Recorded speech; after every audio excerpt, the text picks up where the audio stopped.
Well, welcome to another edition of GW Unspoken, where we discuss stuff we don't typically talk about but probably should. And I've got a very special guest here in the studio here. Well, not in the studio, in the library at North Lakes. And I've got Deon Bird. How are you, Deon? I'm good, mate. How are you? Good, mate. Now, look, I usually have this little thing we do when we have guests on, and again, I'm grateful you're here. But what's something at the moment that you're really grateful for in your life that you have? Good question, mate. Look, I suppose much like everyone, I'm grateful for my family. Yep. Look, they've been the cornerstone of my life for a long time now, and I'm probably grateful for them, mate. To be honest, yeah. And what about on a scale to 1 to 5? 5 is awesome. 1's feeling like crap. What are you feeling right now? Oh, look, I'm probably about a 3. Yep. I'm right in the middle at the minute. I've had a pretty good day today, to be honest. Like, just spent the morning out at Caboolture with a sort of a men's gathering for Movember, a bit of a yarn and a cup of coffee and stuff like that. So it was a pretty cool morning. But yeah, look, I'm on the job hunt, mate. So that sort of brings it down to a 3. Okay. It's a bit uncertain times at the minute. Just try and find myself a bit of work, but good otherwise. Yeah. And knowing you, mate, it won't take you long. I was talking to my wife about doing this podcast with you because she said you're one of the best mentors, if not the best mentor she had at Pass Australia. We might get into that a little bit later, but and she said, I'm serious. Please tell him that. So I've passed so long, I've done my job. But, mate, I'm going to put you on the spot again here. Bit of a tough question, but who is Deon Bird? If you have 30 to 60 seconds to sum up who you are as a person, who are you? And I know we don't usually like talking about ourselves, so I'm just going to... look, I usually make things about other people. It's not usually about me, but who am I? I'll go to the whole sort of elevator spiel. I'm a husband of 24 years this year, proud father of 4 children. And if I back up a bit, that's my marriage to my wife for 24 years is one of my greatest achievements, I think. So those things are really important to me. Proud Aboriginal man. I really identify really strongly on my dad's side, and that's a story for another time. But basically, just how my mother was treated when they found out about their relationship. But I'm a really passionate men's mental health advocate, I suppose. Yeah. Doing, I suppose, the work myself, as they say. Really sort of got a really insight into how people can actually really struggle with their mental health and social and emotional wellbeing stuff. So I'm really passionate, and that's why I wear a dirty Mo every Movember to raise awareness and funds for the Movember Foundation. But that's probably about me, mate. Like I said, I'm a very, very loyal and loving fella who, I don't know. That's about it, mate. Put other people first. It's a bit hard to find words for you. It is. No, it's good. For yourself like that. It's good. Yeah, that's sort of where I'm at, mate. Yeah, it's great. I love the Movember, mate. It's really good. I tried that once, and when I finished the November, they said, "Didn't you even do it, Woody?" I'm like, "Shut up, mate." So you're packing a good one there. Yeah. Do you mind asking where you're from? Where's your mother from? Yeah, so I'm Wandai boy. Okay. Raised in Wandai out in the South Burnett. So I'm a proud Waka Waka man. My father and grandparents were raised on the Sherbrooke Mission. Oh, right. Okay. Which is about sort of 10, 15 minutes from Wandai, or probably a bit longer actually, about 15, 20 minutes. But yeah, grew up in the South Burnett till I was about 16, 17, and then moved down to Brizzy, down to the Big Smoke, yeah. And been here ever since? Pretty much. I sort of had a very, very fortunate sort of life, mate. I spent about 11 years overseas playing rugby league. Boyhood dream to sort of play rugby league, and ended up doing that, and now back here in Redcliffe, living in Redcliffe, and have done for about the last 18 years, actually. Okay. Yeah. Big Dolphins fan? I am. Much more now a Dolphins fan, now that we have NRL side now in our town. But I've been a Broncos fan pretty much all my life. Okay. Yeah, I worked with the Dolphins for the last sort of 3 and a bit years, and thought I'd only have to be quiet sort of once or twice a year, when we played each other. But I jumped ship really quickly. Yeah, you did. And which is strange, really, because I'm not one to do that too much. But just developing working relationships, getting to know some players, and I just went, well, I'm a Dolphin now. Yeah, so good on you. Good on you. We're from the community. All right, I want to get into a bit of your childhood, if that's all right, just do the journey, because the whole idea of the podcast is that people get to know you, or get to know you a bit more too, and love the idea of what you're doing out in the community and trying to advocate mental health, which is awesome. I think there needs to be a bit more of that. So what was life growing up for yourself when you're out at Wondai, and was footy a thing, and were you well behaved in school? How did it go for you when you're growing up? Oh, look, if anyone knows that region, the South Burnett region is a fairly rural and regional sort of area. There's not much going on. There's still not too much going on out there, probably a bit more than when I was there. Look, so for me it was sport. Summertime it was sort of cricket and swimming. Wintertime it was either soccer, which I wasn't a massive fan of, or rugby league. So they were all the options, and then golf was sort of all year round, and I was playing all of those things whenever we're in season. Golf, I'm a big fan, not a great golfer, but I'm a big fan of golf and love having a bash. But those things just had nothing else to do, to be honest. Like nowadays, there's phones and technology and all sort of distractions for young people. But I couldn't just go to the cinema. I couldn't just jump on the bus and go shopping. There was no shopping centres around us. So it was entertain yourself or be bored at home. So sport was my outlet. And that was pretty much my childhood. Again, much like people of my generation, we talk about leaving the house after breakfast and coming back when the lights come on. That was sort of me. Getting up to all sorts. We'd go, and I suppose we were little entrepreneurs at some different points of our childhoods. We'd go and get all the golf balls out of the creek down the local golf club and sell them to the local fish and chip guy. Nice, get a couple of bucks for chips or whatever it was. That's great. We didn't even need a couple of bucks back then. We probably only needed $1 for some chips. Yeah. But that was sort of my childhood. Just me and my brother. So we played plenty of cricket and footy in the backyard. Golf. I think I was just telling someone the other day. Tiger Woods obviously was massive when he just sort of broke through on the PGA, and he was doing this massive big sort of flop shot sort of thing. He chucked the ball way up in the air. So obviously me and my brother would do the same in the backyard. Every now and then we'd get one a bit thin and fire it into the back of the house. And we'd just wait 10 seconds, and if we didn't hear any noise coming from the house, we were good. Mum and Dad didn't hear it or weren't inside, so that was good. But so we did all those things, and fantastic, mate. I would never wish for something different. I had a great childhood. You mentioned like education. I only went to school for sport and girls, mate. And look, I tell that story now because as an adult, I can articulate it and put a bit of a spin on it, because growing up in the country, I couldn't work out why my mates would wag school. For one, I know I would probably get in a bit of strife if I was wagging school from home. Mum and Dad probably give me a kick up the bum, but I couldn't work out why my mates would wag school, because there was nothing to do. You couldn't just walk the streets like you can probably in the city and disappear into the crowd. Everyone knew you. Everyone knew everyone, right? School. Yeah, that's right. Excuse me, these smaller communities where sort of everyone knows each other. But my idea was, well, did you kick the footy around? What did you just do? And they were like, nah. And I said, was the girls there? And they were like, nah. And I was like, what are you wagging for then? You can't do anything. You can't leave the house. What's the point?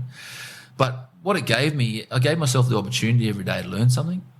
Like I said, I was never a scholar at school, but I obviously gave myself a chance to learn academically, for one. But also socially and emotionally and all these other aspects of life, talking to people during lunchtime, kicking the footy around with your mates, dealing with conflict and all these other kind of things that sometimes we miss out on now, because obviously technology gets in the way a little bit. But for me, that was my life as a young fella, is sport, really. Sport. Yeah. And then obviously, to be honest, especially later on, made a few sort of rep teams. So, you just make the school team and you're out of school for the day. You're going athletes carnival, or you're going the footy carnival or whatever. So I did that, and then if you make another rep team, you're out of school for another day or two. So those are sort of my some driving factors. It's probably not great advice for young people, but it's still a passion, right? It's still a passion. So what it is you just got to find your reason to go to school, right? Nowadays, you know this from being a school teacher. It's if kids have got a reason to go to school, like I said, girls or sport. And if that might be other young men or young women's reason to go to school, then go to school for that reason. But you've got to find that reason. And schools, the school system and education system is not for everyone. Yeah, everyone has different 100%. learning needs and capacities and all this other kind of stuff. But what it is just got to find that reason to go to school. So if it's to go and be with your mates and socialise, you need to go to school. But give yourself that opportunity, you know what I mean? Yeah. So while you're there, you know, you may not love the academic side of it, but it just gives you that little bit of knowledge that you can take forward into something else, you know. Yeah, nice. That's good advice. Yeah. Because you're right, because even when you have parent-teacher nights and try and sort of break the crowd a bit at the start and say, right, you know, you're sitting next to your year 6, you know, son or daughter and they're about to come here for high school and, you know, we're doing a bit of the talk. And so, right, parents, put your hand up if you actually enjoyed school. And give me, if it's a 5 or below, put your hand up. And usually it's half the crowd. Yeah. The kids are looking there and the parents are like, damn it, like, you know, you've lost a bit of credibility. But it's true. It's not, it's obviously someone's putting, you know, circular people into square holes, which doesn't fit for everyone. So I agree with that. No, like I said, I think it's all about opportunity, right? So you've got to give yourself the opportunity. Yeah, okay, mainstream school may not be for you and it's a trade college or some other learning environment, but you just got to give yourself the opportunity. If you don't give yourself that opportunity in your wagon school, then you miss out. Yeah. You know, you miss out on, like I said, girls in sport, man. So if you're out, you know, wagon school, then you haven't give yourself that opportunity to mix with any of those things. Yeah. And you did mention a couple of times. I don't want to veer this way too much because I'll be talking for ages and you won't get a word in. But a lot of tough stuff we talk about and the battles we have now is around technology and around the addiction to technology. And we do a lot of work on that with our kids and with school kids and with parents. So a few parent workshops around that. What's your thoughts around it at the moment? Do you see a massive change in your own children, the people you see in society around these addictions? It's different. I think our generation need to realise that it's their world. And I think that's obviously as a parent as well. I've parented 4 teenage children now, and I've been through that battle where, hey, put your phone up, you're on your phone too much, just get outside, all this other kind of stuff.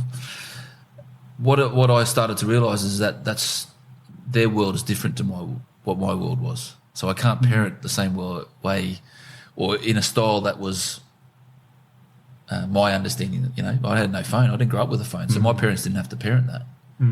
So I didn't come into the parenting with any skills around technology. So what it is for me is it being responsible with it. Yeah. So I think at the end of the day, you're the parent. So if you don't want your kid on social media or on the phone, take it off them. 100%. Do you know what I mean? So you're the person in control, and that's easier said than done. But for me, it's about being responsible, getting our young people to be responsible around it. There's been occasions where people have, and look, my kids to a certain extent, where things have been said because they can't see that person online, all this kind of stuff, where we as a parent stepped up and then go, hey, no, well, you can't do that. So this is the consequence. Yeah. And again, easier said than done, but I think we need to be responsible with all this kind of stuff, right? So even at school, I know my kids go to Redcliffe High School. There's they've implemented can't be on your phone throughout the day, otherwise there's a consequence for it. They're supposed to put it in a pouch and all this other kind of jazz. So there's limitations to it. Yeah. You know, the new legislation that they're trying to bring in through government around social media for those under 16, I think is a good thing. Yeah. In a way, in a sense. But again, what do we create then if we start taking things off people? You know, we're creating them to be dishonest. You know, there's all these other avenues that, you know, what are you telling the young 14-year-old? Like, I've got 14-year-olds now. If I'm saying, well, legislation's coming, you can't have Snapchat or Instagram and that what you had for the last 18 months. What I'm thinking from that legislation is they'll go, okay, from 2027. Do you know what I mean? So then that gives everyone time to prepare. So if your kid is, I don't know, 8, 9, 10 years of age now, in 2 years' time when they start to be going, hey, mum and dad, everyone else has got this, can I have it? It won't be there for them. Yeah.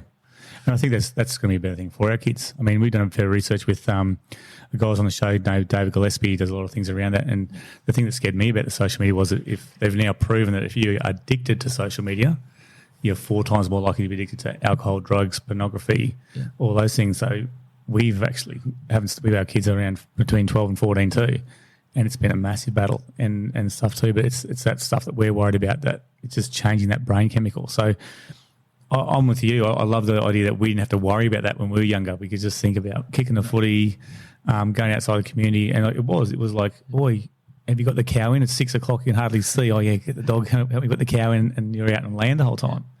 It was like a different. I think it was like a different beast back then. Oh, it is. And look, I think every generation have heard from their parents, oh, do what I used to do. You know what I mean? Why aren't you doing this? And I was the same. Hey, kids, get outside, do stuff. Yeah, blah blah.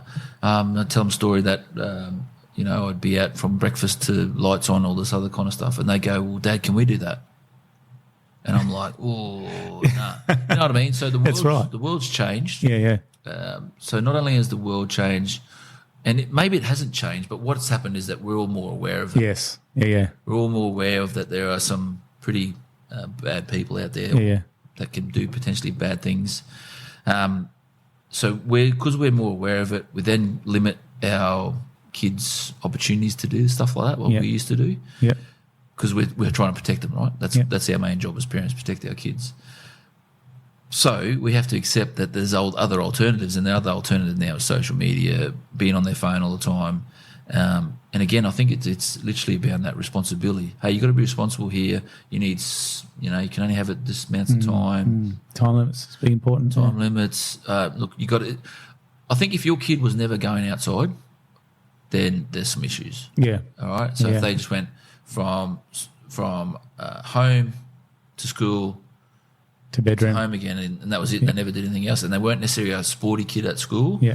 And it was sort of academic. Then I'd be not necessarily concerned, but I'd be definitely going, hey, we need to sort of intervene here a little bit and put some other activity in where there's no phone. Yeah. Because I know, like my kids are, like a lot of kids, I suppose, are sporty sort of kids. Yeah. So I know they're getting some physical activity at school. They're not supposed to have their phones on them at school or be using them at school, this kind of stuff. So there's a period of time there where they're out without their phone, but also know they're getting some physical activity because they're in a sports at school PE or whatever it is, So, And they're part of the excellence program there? They are, yeah. Nice. Fortunately, they all do really good. They, look, I don't know if they'll be sports stars out of it, but at the moment they enjoy sport, and a lot of their mates are in those sort of programs as well. So good, those connections, Again, sport teaches us so much, mate. I think I think everyone should do sport, and it doesn't have to be at a high level. It can be at community level, and just like you said, it teaches us so much. That whole teamwork, you get to see how people react, face to face. You know what I mean? I can say, "Hey, you dickhead," like this, and your face drops or something like, "Oh, that was wrong." I can tell straight away. There's immediate feedback there. Yeah.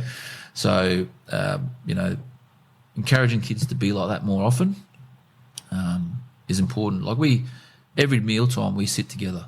Yeah, that's beautiful. Obviously, if we're in the house. Yep. We're the same. No phones, not even TV. And this is a bit hard during footy season because I might have the footy on and I've got to turn it off, So, there's good things about technology. You can pause stuff now. You can watch it later. You don't have to. You can stay off social media. You don't know the score. But we've always been like that. Yeah. My eldest is 19 now, and pretty much for 19 years we've been parenting that way. Well, dinner times at least. More times than not, we'll sit together. Everything off, technology off, and we'll talk. Beautiful. Obviously some nights we'll sit longer and talk for longer, but other nights might be just eat and go, depending on how everyone's feeling. But it's just something that we've done, I suppose, just as a family, intuitively, probably not set out to do that, but my wife sat and ate as a family, we sat and ate as a family on my side of things.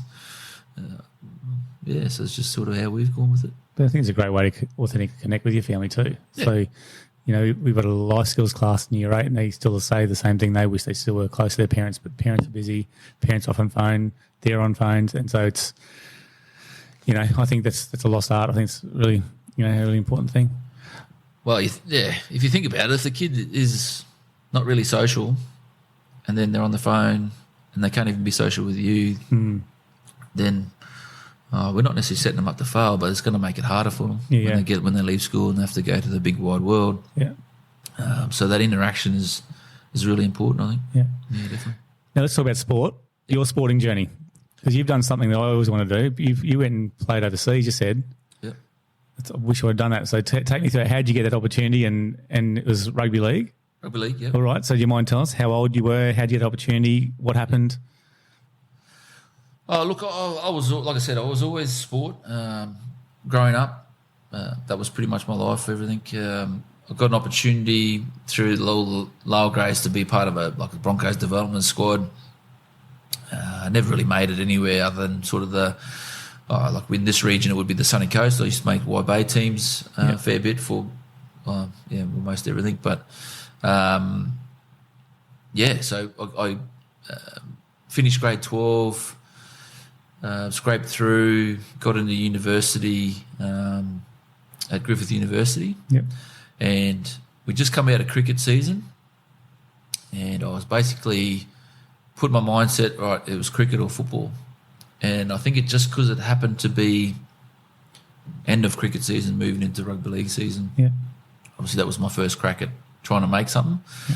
I was sort of instructed by the Broncos, instructed in a nice way. Go and play at sort of Mount Gravatt East Tigers, under 19s. Played there, and we killed it. We had a fantastic side. Tony Carroll was in that side, Damien Durford, Scott Logan, some fellas that went on to had some really good NRL careers, but we just killed everyone. Yeah. Pretty much. I remember Tony Carroll hitting this guy just before half time in a true Tony Carroll tackle, dropped him into the ground.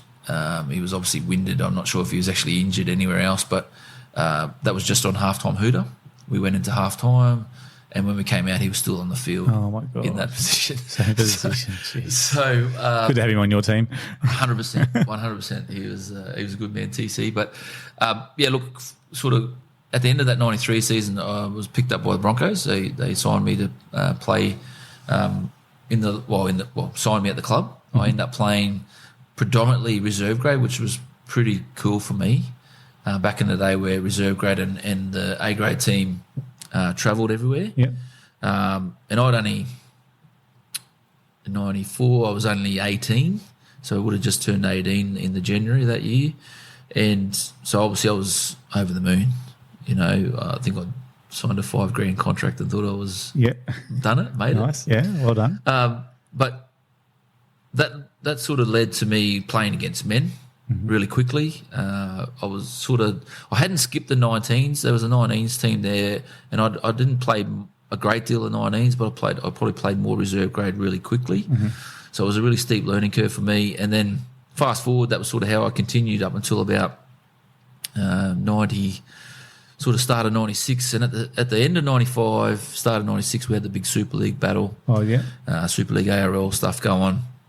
And what happened at the end of the 95, start of 96 season was we'd had a lot of guys who had signed with Super League clubs who couldn't play at an ARL club. The competition was still together, but they were, I suppose, told to go to other Super League clubs. Obviously, Broncos was a Super League club. And so we had an influx of all these positions. Like I was an outside back, so fullback, centre sort of stuff. Yeah. Had an influx of all these fullbacks. Back in the day, you sort of had, I can't even remember who might have been the fullback at the time. Maybe Julian O'Neill, Willie Kahn, people like that. That's probably going back a few years for some people. But it'd go those two guys, and then it'd be like the reserve grade guy, Paul Hoff actually at the time.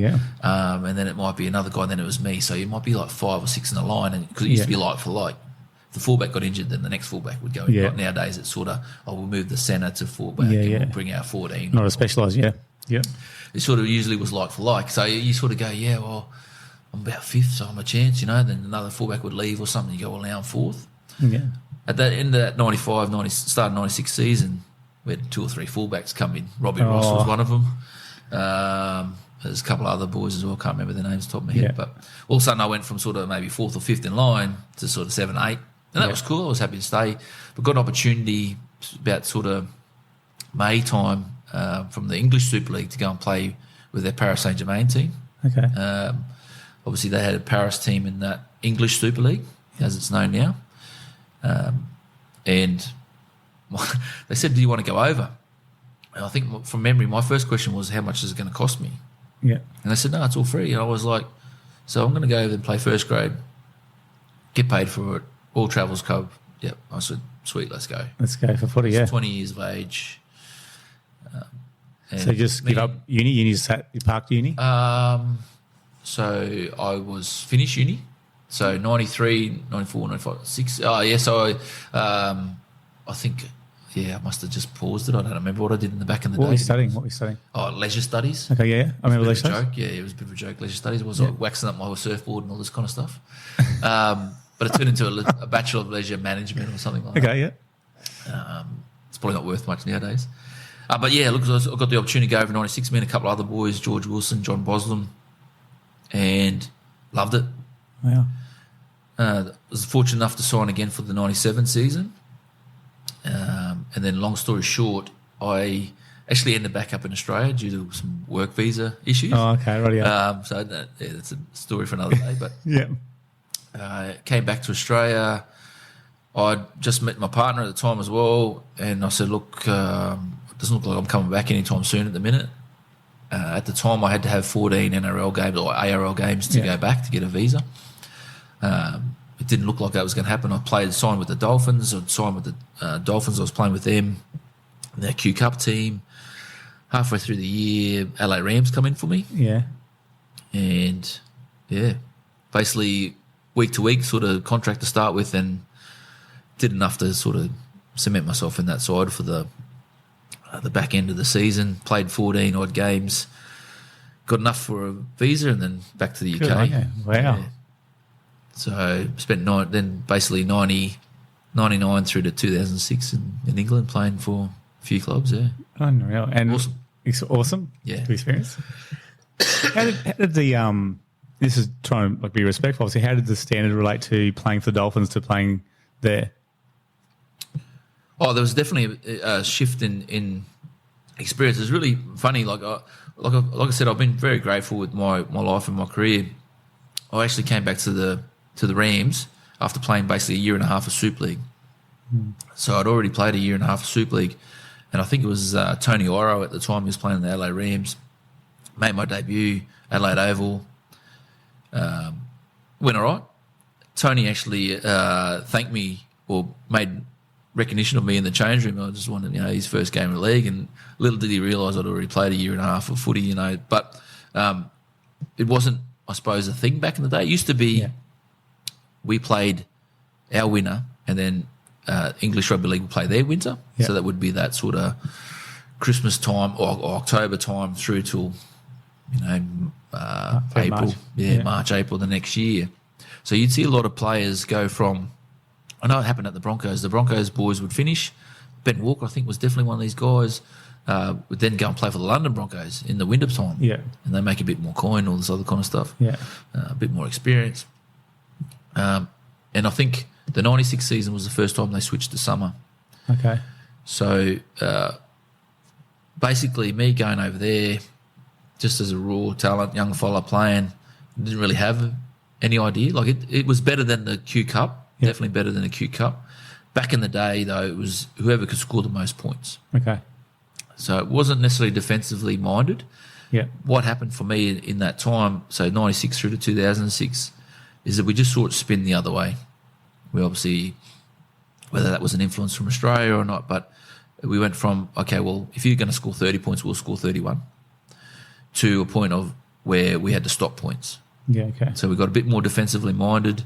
Definitely at the back end of my career at Castleford, we were definitely more defence orientated than we were attack. Okay. So yeah, look, and the Super League now is a great place for people to go and learn their trade. Yeah. If you're not quite making it here and you can get yourself to the UK somehow to practice and be over there, look, there's always some better sides there, like it is here in Australia, but definitely a great place to go and build some confidence in a very serious competition. Yeah. Do you know what I mean? Yeah. So, no, it's great. Good on you, mate. Well done. And so when you went from UK, how old were you when you came back then, and what happened? Is that when you sort of started your family journey, or was there still more footy left for you back here? What happened after that? Oh, there's a little footy back here. I left home at the age of 16, pursuing a footy dream. I ended up living out that Boar Hill dream basically from 96, so I was age of 20. I came back in 2006. I sort of retired. And then signed with the Dolphins for the 2007 season. So came back to Reddy. It was one of those years where I probably should have just hung up the boots. Yeah. My mother-in-law passed away when I first got named in the Cup team. So I came back and they just come off a grand final win. So Anthony Griffin was the coach, Hook was the coach. Yeah. And he basically went, "Oh, look, I can't start you. I can't start you over these other guys who just come out of a grand final and just won a grand final." And I was like, "Yeah, I'm sweet." Yeah. I was a bit underdone as well because I was trying to think it was still like it was back in the day, but it wasn't. Yeah. It was nowhere near that. It definitely improved. And so I was undercooked. Finally get called up into the Q Cup side, and my mother-in-law unfortunately passed away. So I had to miss that and postpone, I suppose, me playing Cup again for a bit. But then I came in, played most of the season. First semi-final, I think I fractured my cheekbone. Oh. And look, I probably could have played a grand final, or later in the finals. I'm not sure if can't remember if we made the grand final that year, but I didn't want to be a burden. You know, I was already at the latest stages of my career. I didn't want to go out and say, yeah, I'm right to play, and then not get banged on it and be no good and lead the team down to 16, you know. So I just, called it a day. Again, hindsight's a great thing, but no, I loved every minute. The Dolphins have always had a key place in my heart because back in the day, Steve Bleakley, who was the football TO, football manager, gave me that opportunity to have a career. You know, he let me go to the Adelaide Rams. So without that, I probably wouldn't have the career I had. Yeah. I want to ask you now, because you've gone from that, and I'm guessing you met a lot of good blokes, and that teamwork and that camaraderie you talk about and might have even shaped the person you are now, how you obviously help other people too. But was there a low point for you when that was finished? See a lot of people go to footy and they're on okay money, but they're doing what you're doing, the passion you're doing, but then it goes from that to giving up footy to, okay, who am I? What am I doing? Am I still a footy guy? Like, did you have any of those moments? Oh, unfortunately, probably not. No, no, I don't think I did. It's probably because I had an opinion on my footballing I was a fairly average footballer. I was just fairly dedicated, so I'd show up all the time, train hard, and look, I suppose I would still class my era as sort of play hard or train hard, play hard, drink hard sort of thing. And I was definitely part of all of that. So even if I had too many to drink, I would show up and I would still be giving it my all.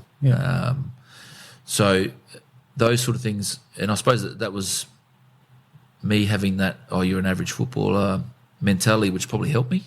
I didn't really I didn't really reach those great heights of some of these guys now. Like, again, the fame of it all is fairly intoxicating, I think, for some people, and they can get really wrapped up in it, and then it becomes their identity.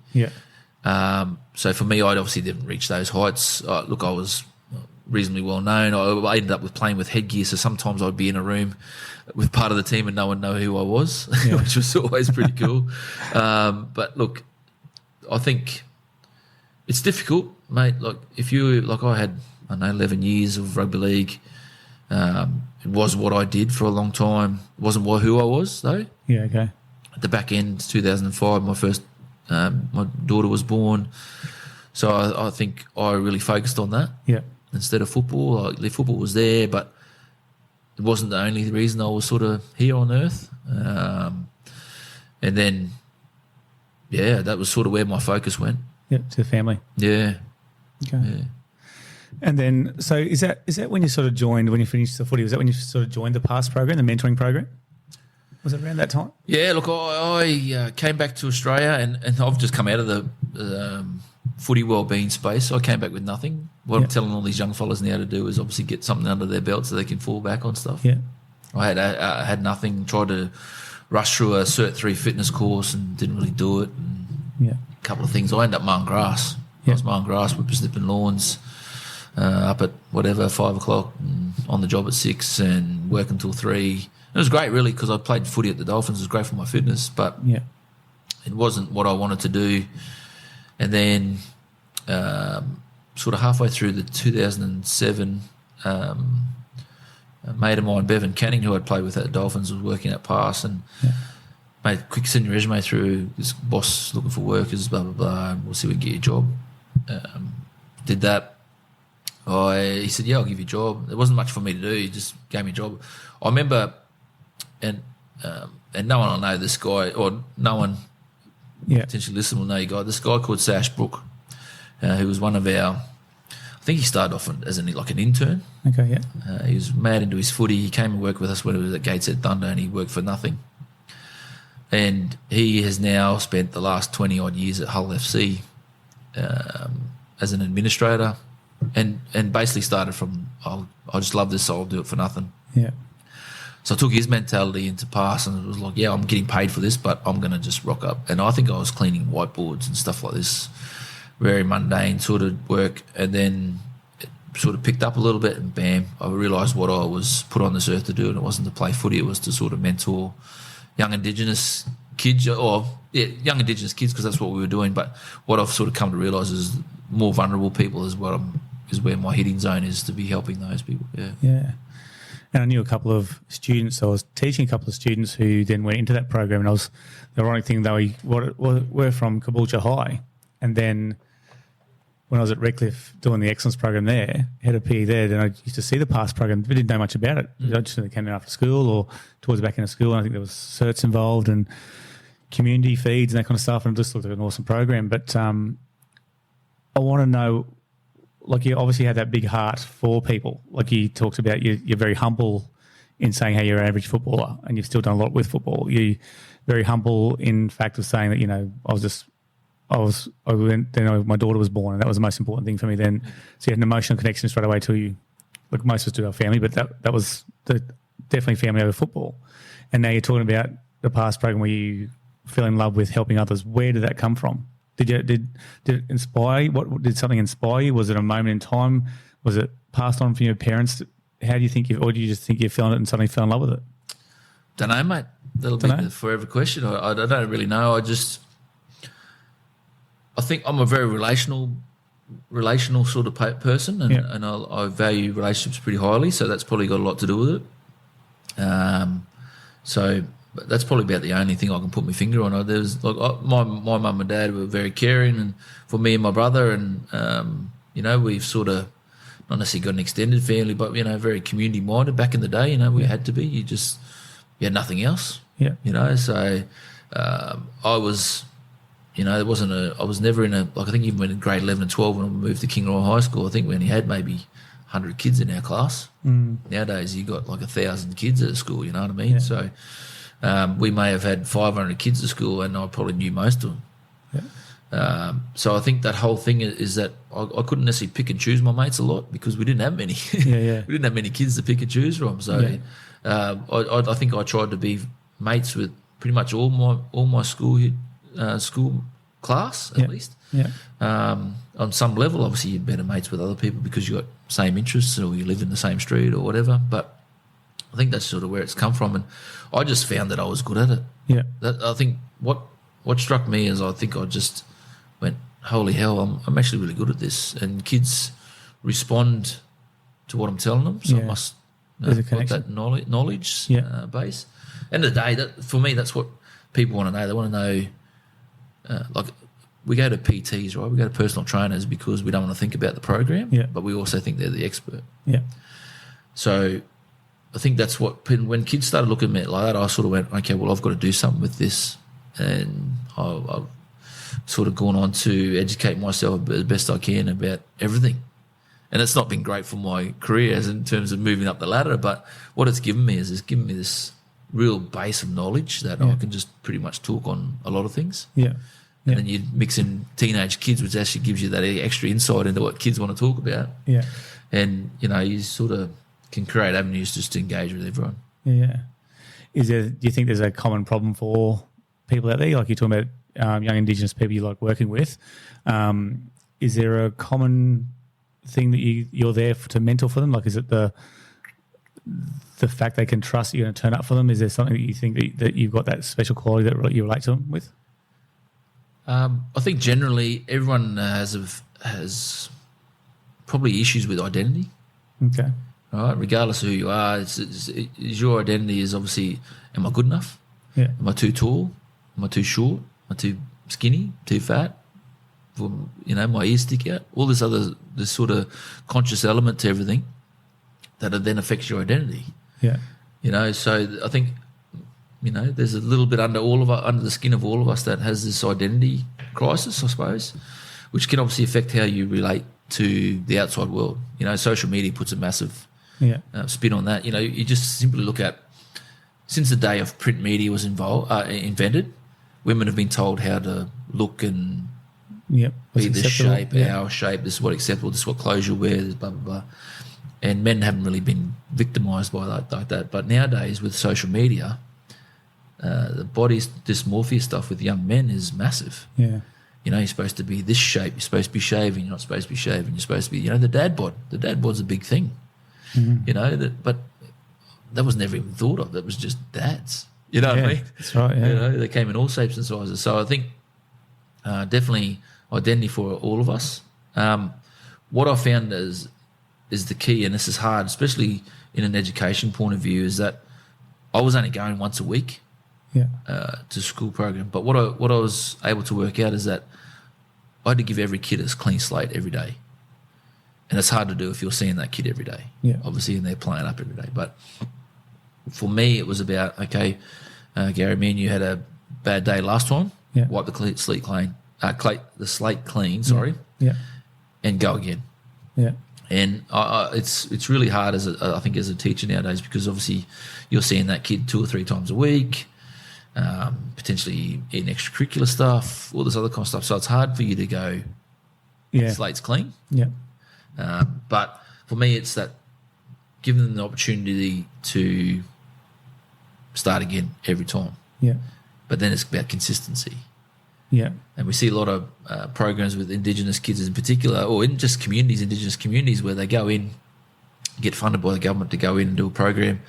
Government doesn't get the quantitative data that they want. The numbers the numbers don't match up in the columns, and the bums on seats don't match up. So they cut the funding and the program leaves. And within community, it can sometimes take 12 months to build trusting relationships. That's right. Yeah. For the program to work. So it's the same with all of our young people. It's going to take time to build relationships. But if that's what it needs, then that's what it needs. Yeah. We've seen it happen a lot of times, even around Mackay and Rocky, and did a bit of work out in Normanton too, where there's a bit of crime and stuff. But the same thing, they'd have a program there, like you said, funded. Basketball's massive, street basketball night time. Community eventually got buy-in, like you said, the trusting was there eventually, and it was humming, and suddenly it was gone, and then suddenly crime was back, and it was just like you've missed the picture, you're actually building a community here, and now it's gone. Yeah. Oh, and that's just the unfortunate thing, mate. Look, obviously, government's not run, or even the country's not run on feel good. You know what I mean? It's run on money. So, there has to be money to run programs, fund people to run programs. But I think what needs to be done is I think we're over consultation, right? We just need to start listening, especially in communities. And again, we're a very multicultural country. Yeah. A lot of refugees are coming to Australia, and everyone's got their own opinions on all that sort of stuff. But if we're going to spend time integrating those people, or helping those people integrate into our Australian society, then that's going to take time as well. That's not going to just be a 6 month thing, and those people will be right to go in Australian culture. Yeah. So we need to be spending that money across the board, and then taking our time with it. Yeah. Not going, okay, well, here's $1 million and you've got 12 months to make it work. We need to be going, here's $1 million. We're going to do it as, say, a 2 or 3 year program, and then in the halfway point, we'll give you another $1 million. Yeah. You know what I mean? Yeah. Whatever. I don't know what the money is. I'm probably way off the mark with monies, but we need to be sort of staging these things. Okay, so first year like any business, right? Yeah. I think they say every business that you go into, the first 12 months you're going to lose money. Yeah. And for government, it doesn't want to lose money. Yeah. So that's my perception. That's my opinion. Good point. Yeah. But if you do any business, if you're going to sell shoes, sell shirts, sell cars, your first year is going to be at a loss. At a loss, probably. Yeah. Second year, you might even, if you're lucky, break even. Yeah. And then your third year, you're looking at a profit. Yeah. So if we look at that with programs in communities, third year we'll be looking at a profit, and that profit is what? Bums on seats, getting all the numbers, everyone's engaged, less crime. Yeah. Whatever it is, health outcomes, whatever it is, Yeah. you're going to see it with time and consistency. And the same people in those roles. Yeah. Instead of, that didn't work after year one, can it? They have a year's break or 6 month break. Let's try something else. They bring it back again. And it's different people this time running it. Yeah. And community just doesn't work like that. No. And that's I think that's true, well, again, from my opinion, for Aboriginal communities, but I think that's true across all communities. 100%. Yeah. 100%. So, well, mate, you've talked about how you're good at it and you've got a desire to help people, and obviously now you're helping the mental health of men as well. Yep. Don't have to answer this question if you don't want to, but is there a significant moment that for yourself, did you ever struggle with mental health where that sort of inspired you to do more around this area, or did you see other people in the struggling? There's probably 2 points in my life where I've sort of had a slap in the face moment, right? Yeah. So I had issues with gambling. Yeah. And my now wife basically gave me an ultimatum. Okay. A number of years ago, and basically said it's me or gambling. Fortunately for me, I think I chose her. Yeah. Because I'm not sure where I would be at if it wasn't for that decision. So I chose her. It hasn't been easy. I sort of went cold turkey. Yeah.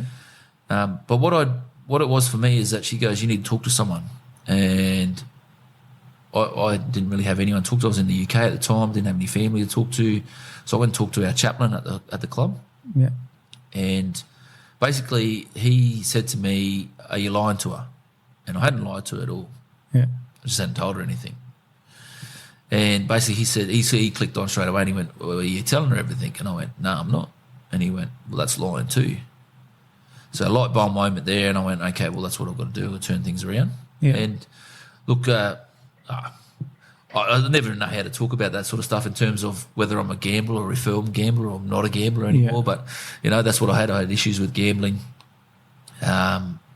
Too much money and too much time on my hands, basically, is what I put it down to. Yeah. But I openly talk about that now because I'm an educator and I feel that, someone will take something out of that sort of story. But basically told someone and, still work on it. I make things hard for myself. I'm not a member at any leagues club, any club at all, just because that makes it harder for me to get in the door. Yeah. All that sort of stuff. So all those little strategies I implement all the time. Yeah. The second sort of point for me is I've got twins. My youngest kids are twins. Yeah. And boy-girl twins. And I just started working in the mental health space, and my daughter would fall over and I'd pick her up and I'd wipe her tears and I'd dust her off and I'd give her a unicorn Band-Aid and all these other kind of things. And, you're right now, off you go, away you go. Yeah. My son would fall over and I'd kneel down, dust him off. You right? Yep. Way you go. And I was like, what am I doing? Why am I giving my daughter the time and not my son the time? And what it is that men in particular have been programmed to be a certain way. And for me, I was like, man, you've just started working in this space. What are you doing? Why doesn't he get the time that she gets? And it's me just, and I think, and I don't want to give my mum and dad a bad rap here because they're parenting for the first time as well, right? That's right. Yeah. So they're learning from their parents, Yeah. they learn from their parents. And I think once you understand that as a parent, that you're doing this for the first time, you don't get everything right, and you learnt that from your parents, it gives you a different perspective on life, right? For me, it then gave me a different perspective because I was working in the mental health space. I was like, damn, I'm talking to young men about this, and I'm literally just programming my son to dust himself off and go on. Yeah. So that was the second moment. So basically now, obviously, he gets the time. Yeah. I used to tell the joke it used to be about Wi-Fi. Yeah. It's not about Wi-Fi anymore. But he gets the time. And I think as men, we don't give each other the time. Yeah. We rather take the piss out of each other's haircuts or whatever's going on, or did you pay for that shoes or whatever it is, Yeah. We don't actually go, hey, Gary, Yeah. I haven't seen you for a bit, mate, you all right? Yeah. Give you that moment, say yes, no, hey, I don't want to talk about it. Yeah. Sweet, bro. Let's talk about whatever else is going on, the footy, your shit haircut, whatever it is, Yeah. So those 2 points for me, and especially for men, are really poignant, is that, yes, you've been programmed to be the way you are. Don't show emotion. I'm the provider and I'm the protector, so that means I can't cry. I can't be upset. The thing is, yes, you can. And it's all quite normal. Yeah. We tell kids a lot, hey, you can't be mad at that. You can't be sad, be happy, all this other kind. No, we need to go, hey, you angry? What are you angry from? Find out the reason. Okay, that's quite okay to be angry about that sort of stuff. Explain it, deal with it. Yeah. So we need to, that emotional regulation is what they call it. But yeah. how are you going to deal with it? You know, and for men, we've just been told to squash it down. Yeah. Yeah, don't show that, because that means you're not a man. That's right. Or you're a softer man. Well, and I could be wrong, but I think there's a lot of male suicide out there because of that, because there's so many conflicting thoughts potentially where they go, I'm supposed to act this way, but I'm struggling with my feelings, but if I show that feeling, like there's so many people we saw in footy programs we're doing where in a community to be like it would be uncommon to have a street where 3 people had suicide. Yeah. I know it's an emotional topic to talk about, but it was because a couple of things happened in a row. Injury, couldn't play footy, girlfriend dropped him. And it was similar. It was similar. Complex sort of topic, suicide, but look, it has multiple reasons. And look, I've sort of obviously been in that space for about 15 years now, and I've sort of come to know that it's not a weak way out. It's not a well, and I'll probably rub people up the wrong way with this, but like it probably is a selfish act, but it must take a lot of courage. So for me, it's yes, again, a lot of people got different opinions on it, but it's just about, I don't know what it's about, but it's definitely about reaching out and talking to people, and if you trust your gut, then you need to talk and sit with someone. Yeah. If you don't have the skills or confidence to do that, then you need to walk with them or be with them until you find someone who is. Yeah. So look, it is a very, very complex situation, but multiple reasons is what could lead people to that situation. Definitely. Yeah. You talk about sport. If we took it about in a sports sense, kids or young men in particular who've been told all their life they're going to make it, and then they blow their knee out twice, then they come back and they think they're right, and then sometimes they do their shoulder. All these other things that play on. Like anyone who's played sport, rehab is the worst place to be. Yeah. And no one loves rehab. Yeah. And those things can obviously get some demons in your head, and again plays around with your identity, because I'm nothing. I was supposed to be a footy player, now I'm not. All these other kind of things can play in. So then obviously, stuff like anxiety, depression, all these other words come into things, and can obviously play its part. Yeah. And again, if you take the sport out of it, it's the same thing. Yeah. COVID was a massive thing that would have tested men around the world, because we're supposed to be the provider and supposed to be the protector, and we could do neither. Yeah. I couldn't work through COVID because of what I was doing. Fortunately for me, my wife was working at the hospital, so she was able to continue. Best I could, I protected my family. Yeah. But ultimately, I had no control over this COVID virus. Yeah. You could walk out in the street, because we're still fortunate in Queensland here to have a bit of outside time, all that sort of jazz. Someone run past you or drive past you, and they got the virus, and you just catch it airborne, and you couldn't do anything. So, like I said, it's a really complex situation, but definitely something that we can all strive to sort of prevent, intervene with, and it just comes down to being there for each other. Yeah. I love that.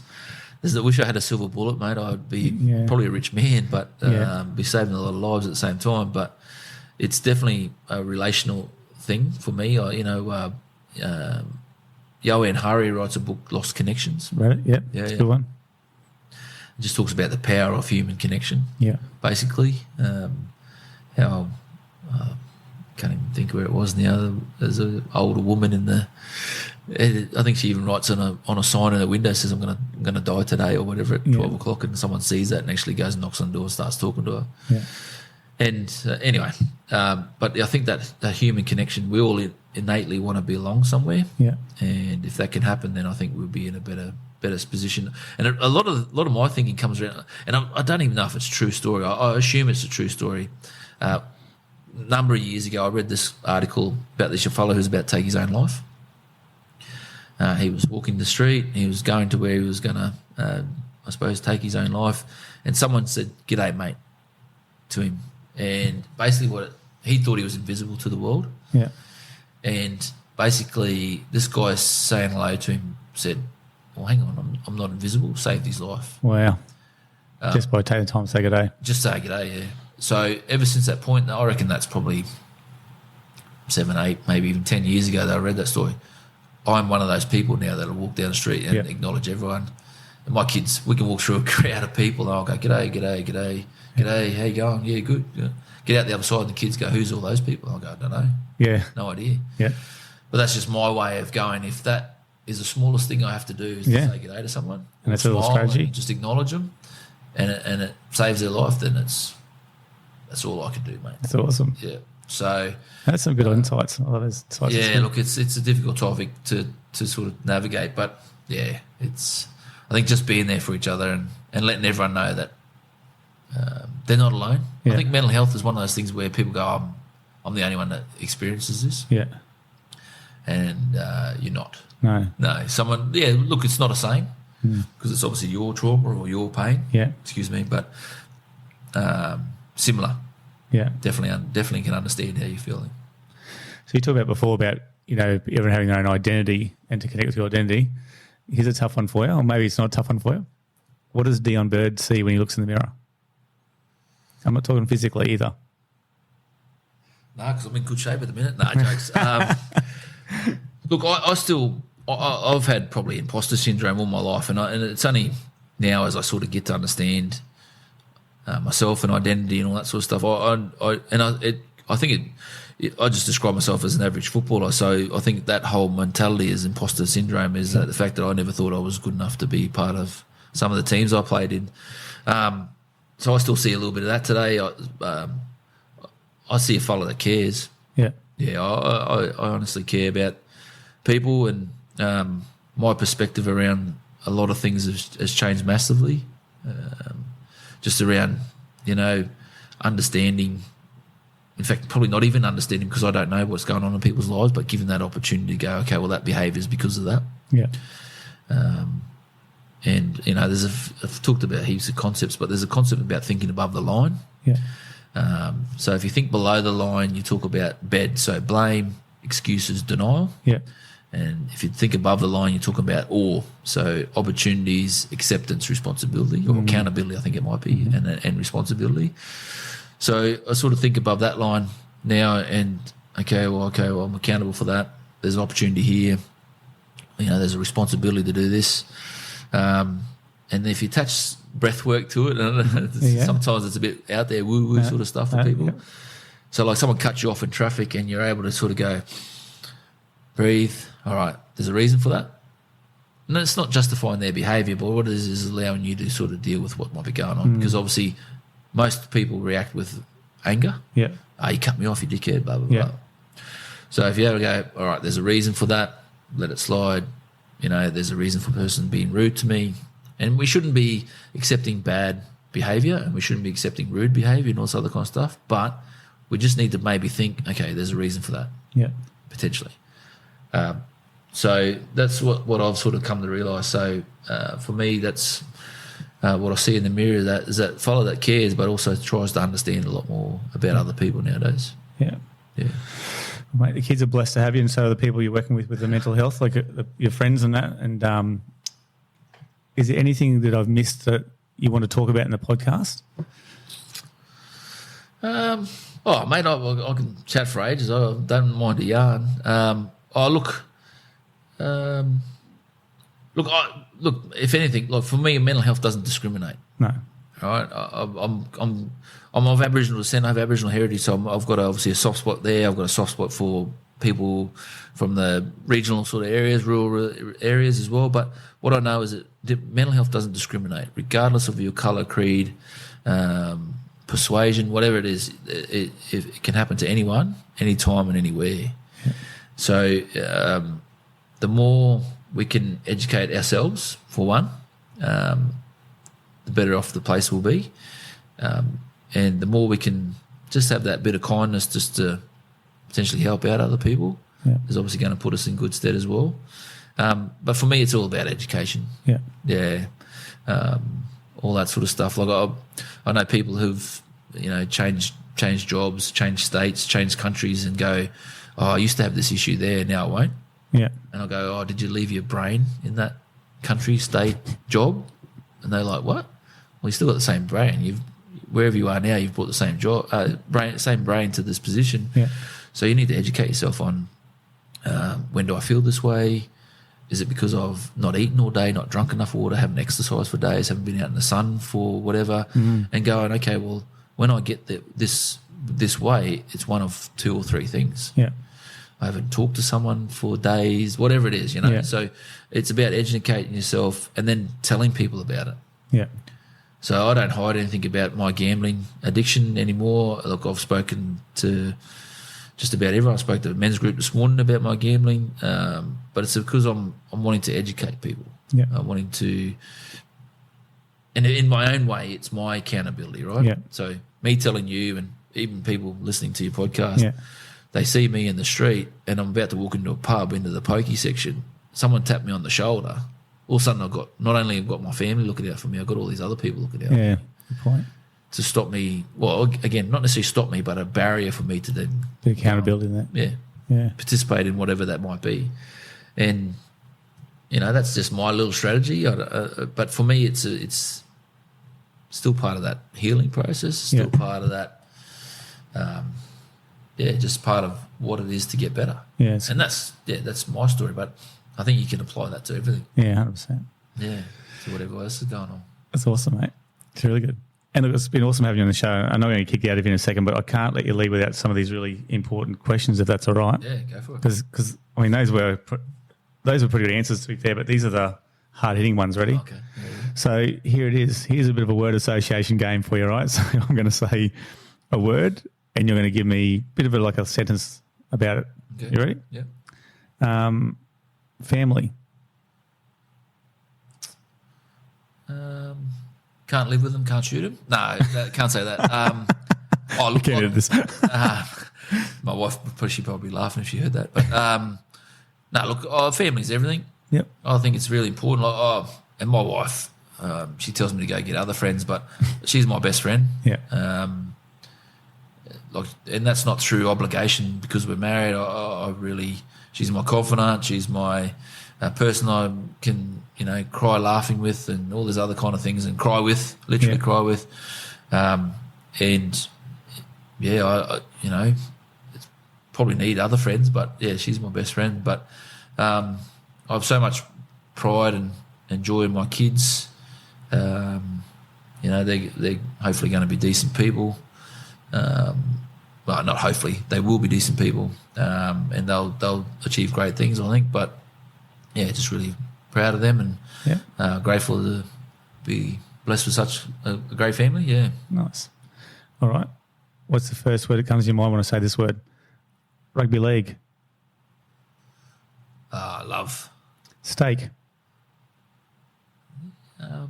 Medium well. Early morning starts. Well, the funny thing is, mate, I used to be a guy. I do a bit of PT, so I used to be up at all hours. 5 a.m. all this kind of stuff. And since I stopped that, I'm terrible now. So mornings are not good for me anymore. No. If I got to go somewhere, I'm all right. But if I don't have to go anywhere, I'm not a morning person. I just lay there as long as I can. What about summer season? Summer season. Bit less to watch on the telly. Cricket. I'm a cricketer. I'm a sports fan. My wife I used to joke. My wife I'd watch 2 flies racing up the wall. But look, I still love cricket. I watch cricket, and my wife's not a cricket fan. In fact, my family's not cricket fans. So I'm usually in a different room. Yeah, I'm in a different room watching cricket. Yeah. All right. Here's some quick questions. Favorite drink? Coffee. Favorite food? Chicken. Anything chicken I'm a big fan of, yeah. Favorite music style or song? Mate, brought up on country, 4 teenage kids, so I've got everything from Slim Dusty right through to Eminem and whatever the latest is playing now. So everything. Okay, I'm probably I grew up in the 80s and 90s, so I'm probably 80s 90s genre, but everything. All right. Yeah. Favorite leisure time activity? Doing nothing. All right. Favorite holiday destination? Cancun. Okay. Yeah, that was pretty cool. We went there once. Yep. Do you have a favourite saying or motto? I know you mentioned one about above the line and below the line. That's pretty cool. Used to be what doesn't hurt you doesn't kill you, but there's probably too many to say now, but they're all around that social emotional wellbeing space nowadays. My whole social media feed is directed in that way. The books on my shelf are directed that way. I think something like Tony Robbins says, because everyone goes on about knowledge is power, and Tony Robbins says it's potential power. It's what you do with that knowledge, which is the power in it. Yeah. So something along those sort of things, and that's why like I said, I'm a big educator. Is that if I can educate people, they might actually do something with that knowledge. Yeah, the doing, which will then create the power that they actually need to get them out of the situation, to help them, I don't know, be a better person. Whatever it might be, yeah. So I think that maybe something like that, along those lines. All right, you're down to your last $20. What are you doing with it? Jeez, Deon a long time ago. I know what you're doing. I'd triple it, but I'm buying coffee, and I'm probably spending coffee on that with my mates. Okay. Yeah. You said my last $20, not necessarily my last moment in life, did it? So I don't know. I'm probably buying coffee with it, talking to someone and trying to get another opportunity. That's all right. All right, mate, last one. You're now trapped on a desert island. You've got 3 people with you. They can't be your family members. Who are they and why?